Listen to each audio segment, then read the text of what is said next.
What do you think about Xanax? My old psych told me he doesn't believe it should be legal and makes it his first priority to get people who are on it off it. He says it would never pass FDA approval today.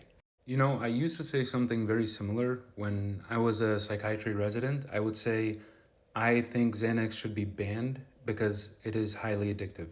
But we should understand why it's highly addictive or why it tends to be more addictive than others. So I love this chart and we'll spend some time talking about this. So Xanax is alprazolam. The second one is Librium. I'm not going to attempt to pronounce that to not embarrass myself. Clonazepam is Klonopin. Diazepam is Valium. Lorazepam is Ativan. Oxazepam, I don't know the brand name for it. And temazepam, I don't know the brand name for that either. I never prescribe them. But let's look at these charts, how they relate to each other. So these are equivalent doses, right? So 0.5 milligram of Xanax is equivalent to 5 milligram of diazepam, Valium, meaning Xanax is 10 times more potent than Valium.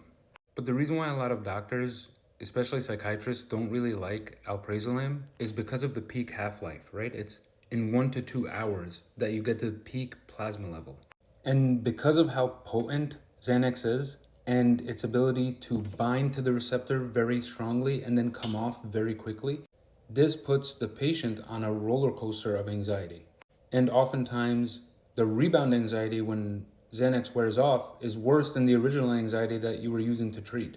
And I think it's important to note here that Valium and Librium, both, and temazepam, all have active metabolites, meaning when it breaks down, the metabolite that is produced after the breakdown is active for anxiety reduction. So from a pharmacokinetic perspective, Xanax is not optimal for someone who is suffering with long-term anxiety. However, as I've been practicing medicine and doing my best to learn and meet different kinds of people, there are situations where Xanax makes the most sense. One example is somebody who does not get anxious at all. They don't have a long-standing anxiety disorder, but they have a panic attack anytime they're about to go on a plane. A low-dose Xanax used for plane rides might be useful. Majority of the time, people with flight anxiety get nervous on takeoff, not when the plane is already in the air.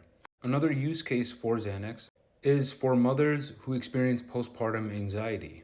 Postpartum anxiety is not talked about enough, and it could be very devastating. And they don't want to take a longer acting benzo because they don't want the benzo to get in the breast milk. Xanax gets around that because of how fast it comes on and off. Medications are not inherently good or bad. It's the way we use them and to make sure we use them appropriately. Thank you for the question.